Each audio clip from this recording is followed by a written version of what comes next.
All right, welcome to tonight's Tanya class. We are in the fourth section of Tanya called Igeret Hakodesh. We're holding chapter 17, Perek Zayin, and every chapter, as you know, because it's the Bible of mysticism, has its own theme and real solid concepts of Kabbalah and mysticism that allow us to really connect to God through the channels of Kabbalah and mysticism and connect on a very, very deep way. So in this chapter, the Alter Rebbe addresses an important issue, and that is as follows: that when God blesses you with blessings, it could be physical, spiritual, mental, emotional, whatever the blessings are, and you choose to give of the blessings that you have. Now, generally speaking, when people give, it's usually charity, it's money, but it's not only money, it's time, it's interest, whatever it may be that's charitable, it's yours, and you're giving to someone else. And also, not only the physical component of charity, but there's also something which is called Rachamim, compassion. So anytime somebody goes ahead and does something which is called Rachamim, compassion, or gives charity, Alter Rebbe shows us in this chapter the great and huge reward that we're going to get for giving charity specifically in this world. So the Alter Rebbe actually starts off, and it's interesting, the Alter Rebbe starts off, he says it's known, and he quotes from the Zohar, that this piece of Zohar is known to everyone, that I'll say it in Hebrew and I'll translate it. The Hebrew term from the Zohar is Be'isarusa delatata, which basically means when a person has an awakening from below, a person's inspired, he inspires within himself to bring out the midah, the attribute of chesed, and the attribute of rachamim, to be kind and to be compassionate for people that obviously need help.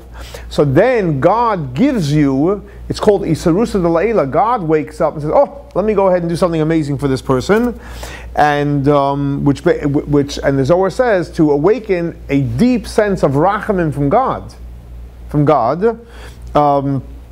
from the source of Rachamim. So we're talking from a very, very high place in God of compassion, to give the person peirot, which is fruit, and we'll explain in a minute what that means. So far we're quoting the Zohar. In this world, you'll have the fruits in this world, and the keren, the principle, will be in the world to come. Again, so that's the Zohar. The Alter Rebbe says, he quotes the Zohar, which is known to everybody. I'm sure everybody here knows it. Everyone watching it knows it, because the Alter Rebbe says it's known. And again, known means that, and if you think about it, it is known on a simple level. Like, for example, we know that when you look in a mirror, what do you get back? The same face you look in. So if you're smiling in the mirror, what are you going to have back? A nice, beautiful smile. If you're frowning and upset in the mirror, what are you going to get back? Right? So it's simple. What you put in is what you get out. What you put into the pot is what you take out of the pot. So this is based on the Zohar, that Zohar says in a practical way. So if you're living your life and all of a sudden you help people, you're kind to people, you're compassionate to people, so you're going to cause God to shine that Rachamim back to you, and obviously it's coming from God, it's much greater, and the Alter Rebbe says it goes to the source of Rachamim. You're doing Rachamim in this world, which is finite, and that's okay, that's the tools that we have. But when we do that, we get the fruit in this world, and the Alter Rebbe is going to explain, obviously, the pieces are, and the principle is going to last for the world to come. Now, so the Alter Rebbe now explains this piece of Zohar in simple English, hopefully. So the first Alter Rebbe sounds like this. Let's deal with the first things first.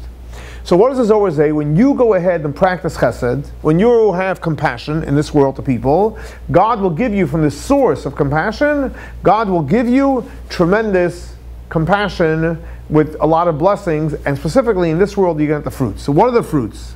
So the Alter Rebbe says very simple, that what is a fruit? Think about it. You have a tree, and the tree produces a fruit. What does that mean? How did the tree produce fruit? Because there's obviously energy that traveled through the tree into the branches, and from there, boom, you had a fruit. You had a beautiful fruit that came out. What does that mean practically? Energy will come through us, and will give fruit. What is fruit in this world? Fruit in this world is God will bless us with children. That's fruit number one. Fruit number two is God will give us life. We'll be alive, physically and spiritually alive. And God will give us all our materialism that we need. Food, clothing, shelter, whatever we need, God will give us all our wonderful, beautiful blessings. Not only that, but also the Alter Rebbe says, God will give us the light of what? Of the Garden of Eden. The Garden of Eden. Even though the Garden of Eden, generally speaking, is referring to after you pass away, people go to the Garden of Eden, but the Alter Rebbe says that the fruit, which is basically the lower level of the gift, includes the Garden of Eden. Why is that? Why is that? Because we'll soon see that the higher level is talking about after, when the Messiah comes, and all the dead will be resurrected, called Chesed, which we'll get to in a minute. But right now what the Alter Rebbe is saying is that when we go ahead in this world, and we're kind to people, and we're compassionate to people, you know what's going to happen? It's going to be amazing. God's going to be compassionate to us, and we're going to have tremendous, beautiful blessings, children, health, happiness, earn a good livelihood, and also, when we come to after 120, when we come to heaven and we go into our Garden of Eden, the light, the spiritual light, is going to be shining in our room, in our hangout. That's going to be from doing the mitzvot here. So if you want your electric to working in heaven, in Gan Eden, you got to pay now. Now you can pay. When you get up there, you can't pay anymore. So either the light's going to be on, or it's going to be off, or it's going to be dim, or it's going to be shaking. I don't know. Over to your We'll find out when we get up there, right? We'll find out when we get up there. But the point is, if you want to now prepay for your electric bill in heaven, in Garden of Eden, so now is when you do chesed. Random chesed, specific chesed, help a person, help a charity, help an institution, whatever it may be. Help people, be compassionate people, to be nice, simple. Hello, it's not like you have to write a check. I mean, writing a check is great, but it's just have rachamim, having compassion, feeling for somebody, being kind to somebody, reaching out to somebody, being there for somebody. That's all activating your midah of rachamim, and therefore God will have rachamim on you, and you can have all these beautiful blessings in this world and in the Garden of Eden. Okay, that is level number one of the reward. The action, we know what it is. Level one of the reward is the peiros, the fruit in this world. And again, this world referring to this world, including Gan Eden, which is the world to come. And we'll soon see, we're going to talk about a whole new level in a minute after that. Okay. Now, but on the other hand, the Zohar says, V'hakeren lo'ilam haba. The keren, the principle, which is, a much greater reward, that's going to be in the world to come. Now, just to clarify again, so it's not confusing. This world that we're living in is Olam Haza. Now, in relation to this world, the Garden of Eden is the world to come. That's in relation to this world. But here the Alter Rebbe is separating out and making a different calculation. This world and the Garden of Eden after 120 is all part of this world. The world to come is not after our 120, whoever had 120 till now, whoever's in heaven. That's after the Messiah comes. Everybody that had died is going to come back alive. Their souls are going to come back into the bodies. That's called Tchiyat HaMesim. And it's when the Messiah comes, every single soul that was buried, that died, the soul went to heaven, but the body was buried. Every single one of those souls, including every one of us, and everyone that lived in the past, and everyone's going to live until the Messiah comes, that soul's going to come back into this world, and there's going to be a body. It's going to go into a body. Some people are new, some people are old body. There's going to be bodies. They're all going to go into bodies. So the whole discussion for itself we'll make a movie about. The souls come back and go into bodies, but the soul will go back to, that's called Tchiyat HaMesim. Tchiyat HaMesim. Are they conscious? Real, down to earth. They have the same memories, they're conscious of their past. So they're like reborn. You can call it anything you want, any language you want. I'm telling you what it says here. Again, Tchiyat HaMesim means when the Messiah comes, there's different stages. But the first stage is all the souls are going to come back down to this world and going to go into a physical body. Simple. So when the Alter Rebbe says Olam Haba, we're not talking about Gan Eden, which is until Tchias Hameisim. So there's two stages in the world to come. There's the world to come until the Messiah comes. Until the Messiah comes, so we call now this world. After 120, we go to the world to come. That's one way to call it, and that's correct on a certain level.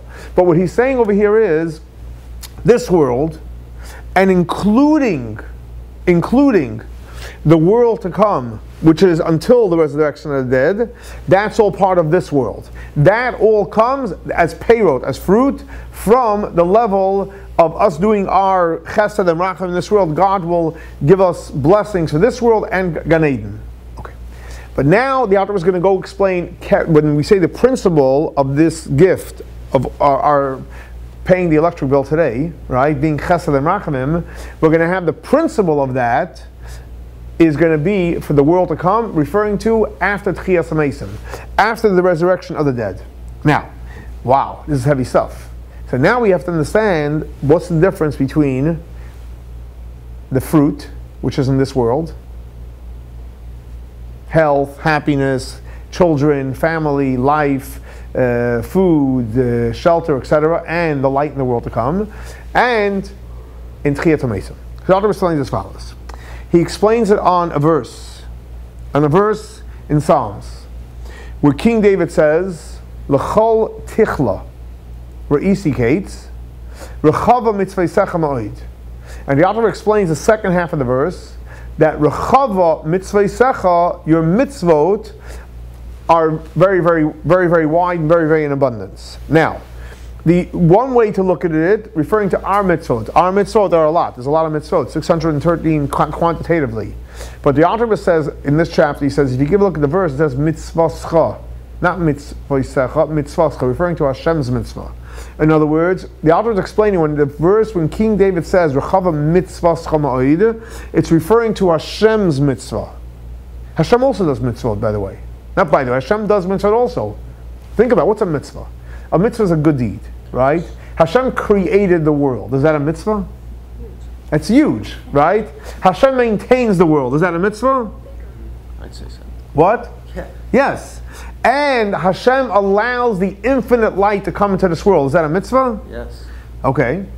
Now, so the Alter Rebbe says, mitzvah, what mitzvah, what's going to happen is, and this is crucial, when there's going to be the resurrection of the dead. So what's going to happen? Think about this.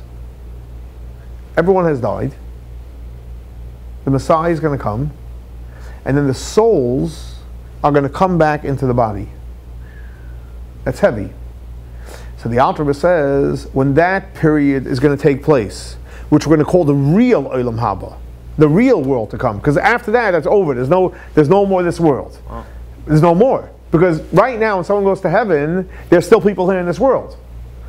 So, but on the other hand, once there's going to be the resurrection of the dead, that whole game is over. Call it a game. People get upset. Life is not a game. Life is real. Okay, that's another discussion for bringing maybe. But back to the point. So when there will be resurrection of the dead, so the soul is going to come back into the body. You ready for this? And when the soul comes back into the body, so for example, now, in this world, before the resurrection, in this world, the soul comes in the body, and what kind of energy are we getting that's allowing us to live? A finite energy. Because if we, God forbid, got a infinite energy, what would happen to us? That would be like taking a 110 appliance and plugging it into a 220. You just blew the whole thing. So right now we get what kind of light from God? A finite light. Because if it was infinite, we couldn't handle it. Roiv toiv, too much good, we can't handle it. So we get a finite light. But what's going to happen when the Messiah comes, you know what's going to happen? At the resurrection of the dead, the soul will come back in the body. That's number one. But number two, not only will the soul come back in the body, the infinite light of God is going to be able to come down into this materialistic world. Hard to comprehend. It's almost impossible to comprehend. That the infinite, think about that, the infinite light will be able to be present in the finite world. Sounds difficult, but that's what's going to happen. Well, how do we not become like robots then? It's not about robots. The infinite light will come into the world. You have a chiyuv? Then the game is over. Then you don't have any more choice. Then that's a whole different world. It's a whole different world. It's not a world today with freedom and choice. It's a whole different level. Now, 1 second, and possibly you're right. Possibly not. But then and that's the whole idea of Mashiach to come. Angels. No, what he's saying is, if the infinite light's going to be in the world, there's not going to be any more any freedom of choice. And the answer is, he's absolutely right, because the infinite light will be here, no one's going to sin. You're only going to see, the only thing you're going to see the infinite light. When you see the infinite light, guess what? There is no sinning. The only thing you see is the infinite light. The problem today is that it's dark. Right. I don't mean physically dark, it's spiritually dark. So because it's spiritually dark, that's why unfortunately we sin. But when the Messiah, when the resurrection of the dead, the light's going to be on. Which light? The infinite light. There's no sinning. There's no, what choice is there? Who doesn't want to be with the infinite light? So that, okay.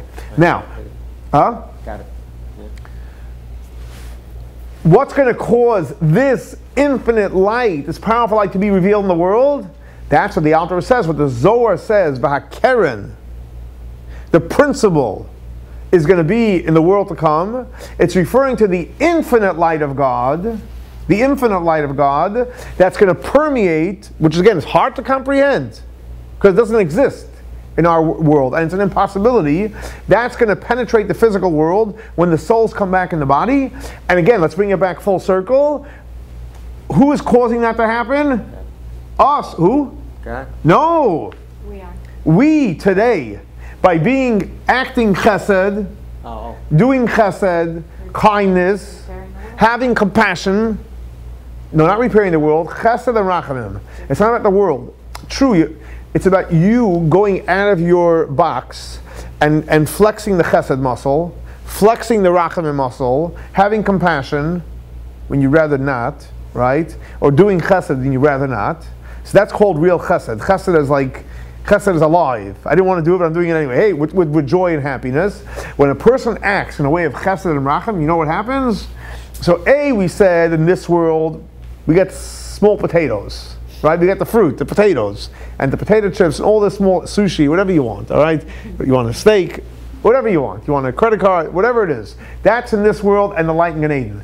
But the Keren, the principle, is going to be when in the world to come, when the infinite light of God is going to be revealed in this world. Wow, that is huge. So it's up to us to create all that compassion in order to bring on the resurrection. Absolutely. So when we spend our wad.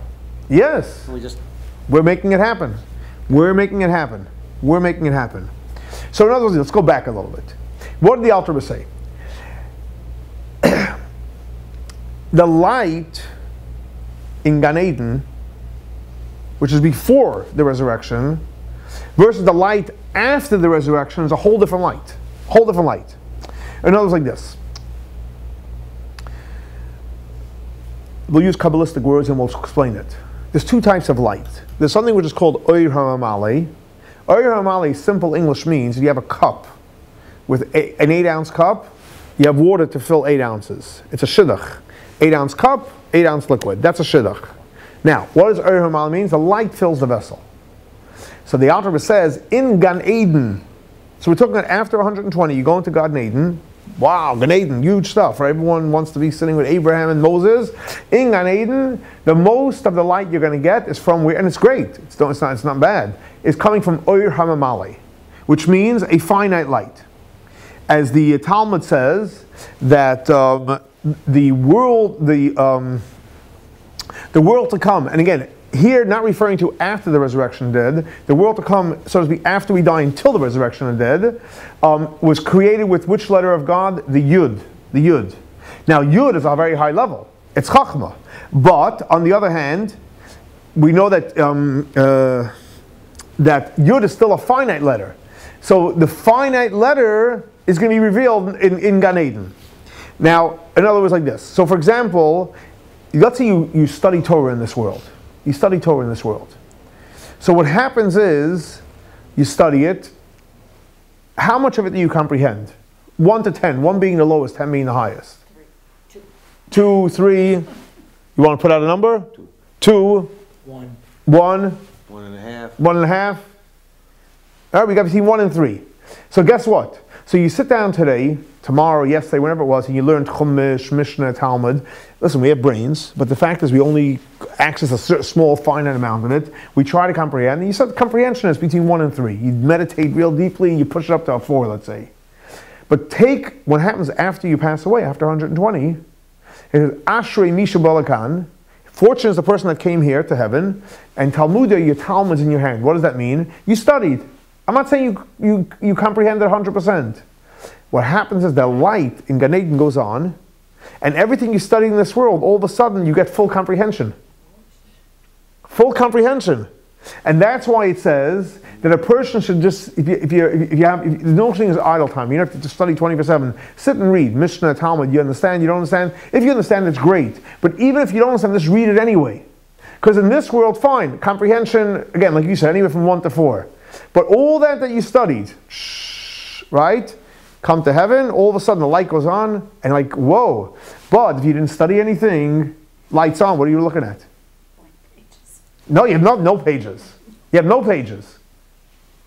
So in other words, in the Garden of Eden, you're going to get the Oyer HaMamale. And it's going to brighten up everything you did in this world. And that's why it's important in this world to study Torah. Again, it's called Lagirsa. Just read another chapter in Chumash, some more Mishnah, some more Kabbalah, some more mysticism, some more Talmud. Why? I don't understand. Why am I studying it? Just study. Because eventually, the light will go on and you'll see it. Now, that's where in Gan Eden, which again, we call it today Olam Haba in relation to this world, but it's still part of the Olam Haza package. Over there, the Oyer Mali. However, after Tchias HaMeisim, the light that's going to be revealed is called, in Kabbalah language, Oyer HaSoivev. What's in Soivev Mali? Very simple.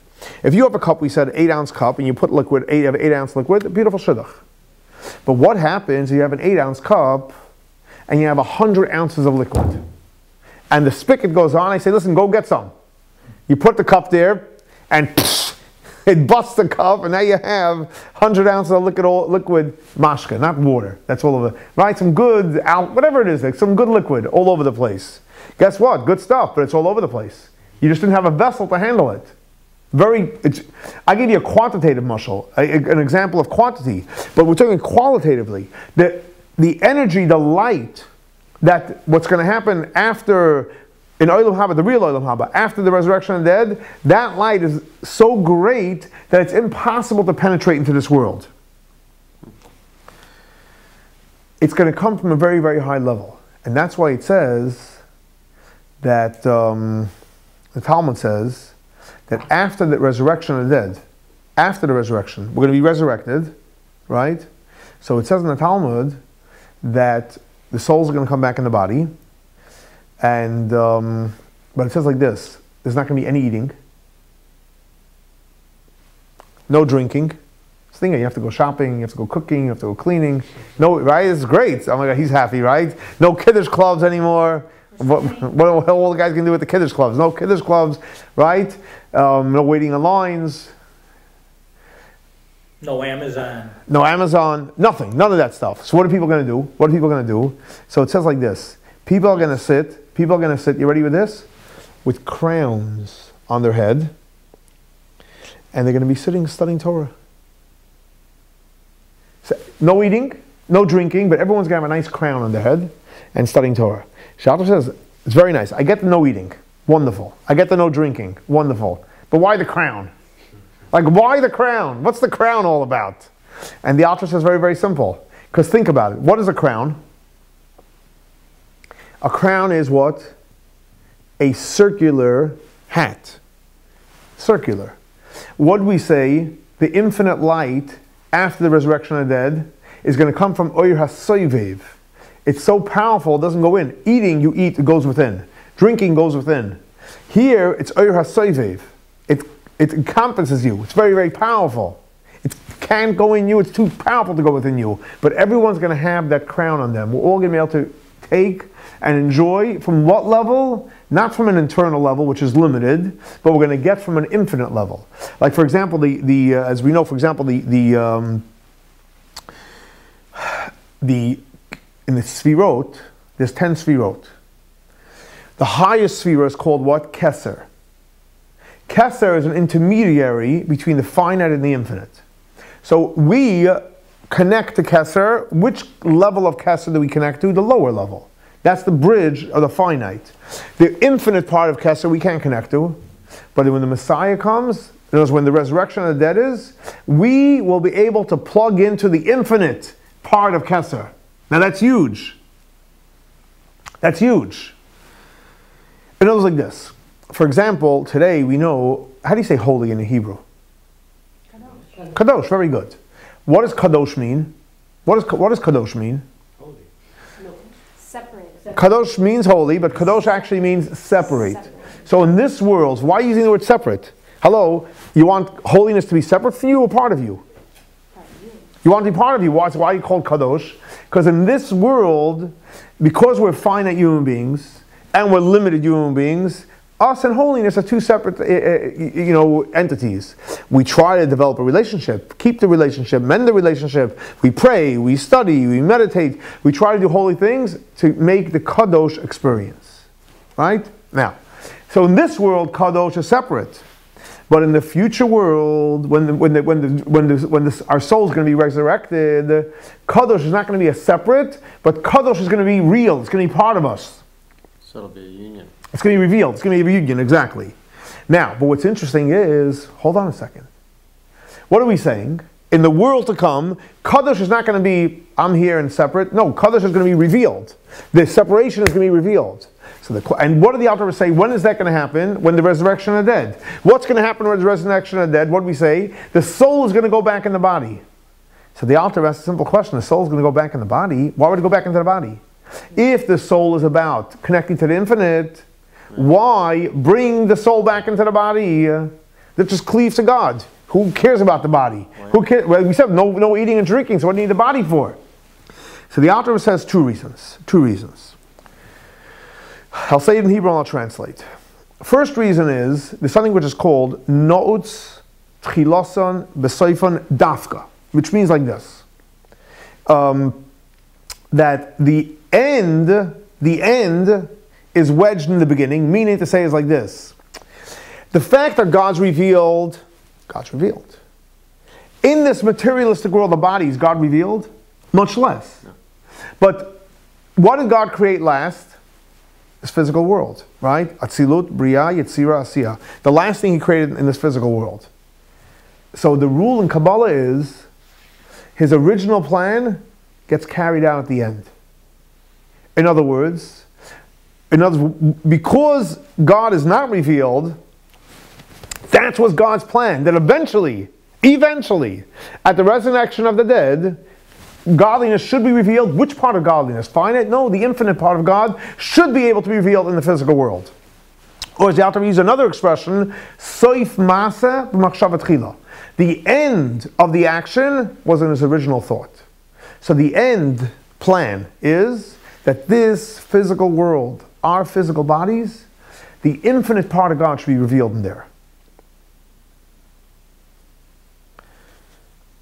Now, in order for that to happen, so you're going to ask, if that's the case, we're living in this world.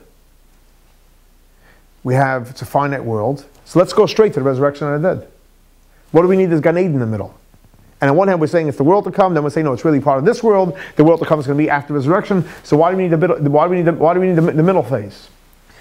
So the Alter Rebbe says that we have to go through the middle phase of Gan Eden. Why is that? Very simple. Because in this world, for example, what do you say? You study Torah, you do mitzvot, and you pray. How much of it is godliness revealed? Even when you study Torah and you meditate, etc., your eyes are still closed on a certain level. Like we said, between 1 and 4. But what happens in Gan Eden?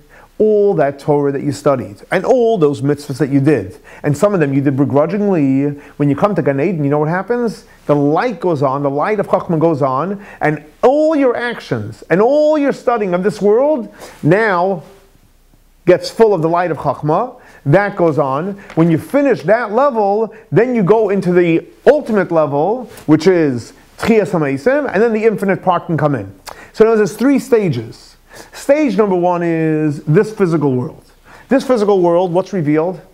Unfortunately, materialism is revealed. So we push ourselves to study and to do mitzvot and to pray. Sometimes we see the light, sometimes we don't see the light, sometimes we struggle, sometimes we're happy, sometimes we're frustrated, sometimes it's challenging. I got it. What happens after someone passes away? You go to Gan Eden. What happens in Gan Eden? Everything that you did in this world, and that's why it's important just to do it. Even though you didn't see the light goes on. But guess what? It's still a finite light. But then comes Tchias HaMesim. The dead is resurrected. We go back into the body, and then, again, it's hard to comprehend this because we're finite human beings. The infinite light of God will light up our physical materialistic world. Now, so therefore, based on this, Alter Rebbe goes back to explain his original quote from King David, Rexhava mitzvotech miyoid. In other words, that these mitzvot that we do has the power to create rochav, very, very wide channels, and very, very wide channels. What does that mean, rochav mitzvot? Because the mitzvahs that we do, think about this, the mitzvahs that we do in this world, Chesed and Rachamim, have the power not only to bless us in this world with physical, materialistic blessings, health, happiness, success, etc. Not only does it have the power to give us the light to go on in Gan Eden, but it even creates this huge light, the infinite light of God, that's able to come down to this world. And that's the definition of Rechava mitzvotech miyoid. And that's why, what is the first part of the verse? King David says, L'chol tichla re'isi kates. What does that mean? Because in the Garden of Eden, even in the Garden of Eden, the revelation is limited, and not only because it's limited, so we're constantly climbing, right? It's more and more. So even in the Garden of Eden, where the light is on, because it's so we're constantly growing and we're seeing more. Oh, I studied that, now I comprehend it, and so on and so forth. So what's interesting is, Alter Rebbe says, that in the Garden of Eden, are you really relaxed? More than this world. But if you're growing, are you relaxed? Growth by definition, not in a negative stress way. Growth by definition means that you're growing. That means you're not sitting, life is good. No, since you're growing, it's constant growth, so it's work. It's not bad and good, it's work. Anytime there's growth, it's work. Someone explained to me like this. The body doesn't differentiate between good stress and bad stress. Stress is stress. Whether it's good or bad, it's still stress. You want to be what? In a relaxed state. Now, obviously, it's better to be busy, stressed with good things. But stress is still stress, and stress is not healthy. So even in Gan Eden, because the light is limited, and you're constantly growing, it's not full peace. However, what happens at the resurrection of the dead? What's going to be revealed? The infinite light. So once you get to the infinite, is there more infinite? No. No. So then, when the infinite light gets revealed, guess what? That is the ultimate rest. In Gan Eden, there's still growth spurts. Okay. But in Tchias HaMesim, once the dead is resurrected, and the infinite light comes into our physical world, so is there growth? No. Once that light goes on, the light's on. And now you can experience real peace, real happiness, real serenity, stress-free on the highest level. So in other words, what the Alter Rebbe is showing us in this chapter, a beautiful chapter, that we have in this world the power, by working on our midot of chesed, of rachamim, to create the blessings in this world. In this world, physical, material, spiritual blessings in this world, which is great. We create light in the world to come, referring to, again, the first level, the world to come, Gan Eden, where whatever we studied, whatever we learned, the light's going to be on, but it's still going to be a growing process. But more importantly, Rechava mitzvotech miyoid, we're going to create the keren, the principle is going to last when the dead will be resurrected, and over there, the light's going to be, the infinite light's going to be on, and we'll have to experience real peace and happiness. There's no such, you can't even compare it to anything like this, because there's zero stirrings, zero struggle, zero stirrings, zero, nothing. Just the highest level of peace possible, because it's coming from an infinite place.